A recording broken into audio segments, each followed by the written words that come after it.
everybody.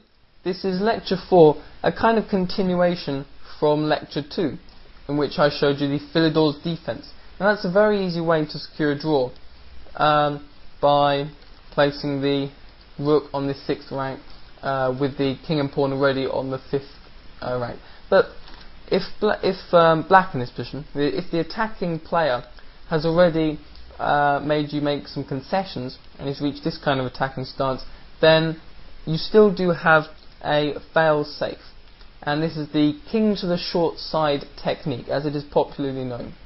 So let's see what we must play if it is white to move here. King g1, bring the king to the short side. Just remember this motto: king to the short side, rook to the long side. So our king now on g1, and and after rook a1 check, king h2 on h2, then it's on the short side, we could say, because there are only two squares between the king and the pawn. So that's why it's called king to the short side. And also, when we bring our rook to a place like a8 later, when this rook has moved, then that's the long side, because there is a great distance between the rook and the pawn. That's the long side. Now let's see, how can black make progress? That's a problem here. And really, if he were to check, then we could return to g1 after rook a2 check. And I can't see anything. The point is that he wants to play king f2, allowing f3, but we can take the pawn now. So we understand that via X-ray vision, only rook f1 makes sense.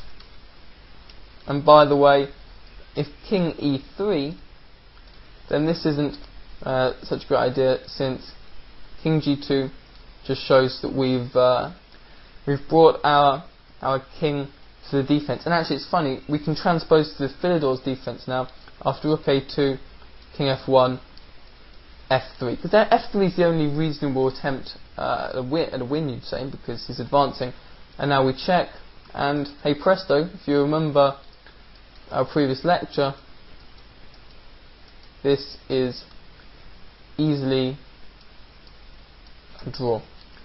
So going all the way back,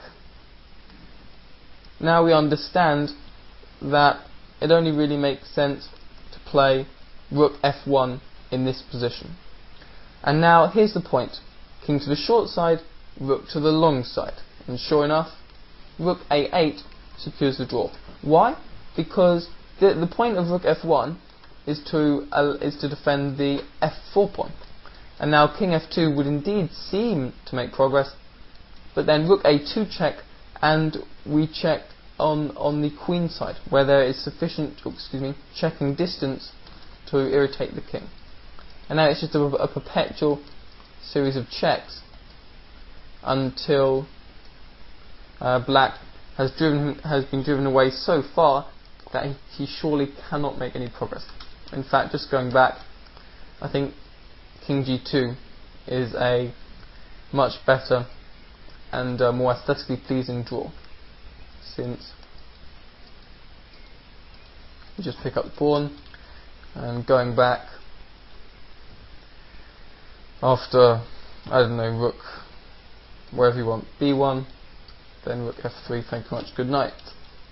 Well, good rook. Okay, that's just a bad pun. So, going back,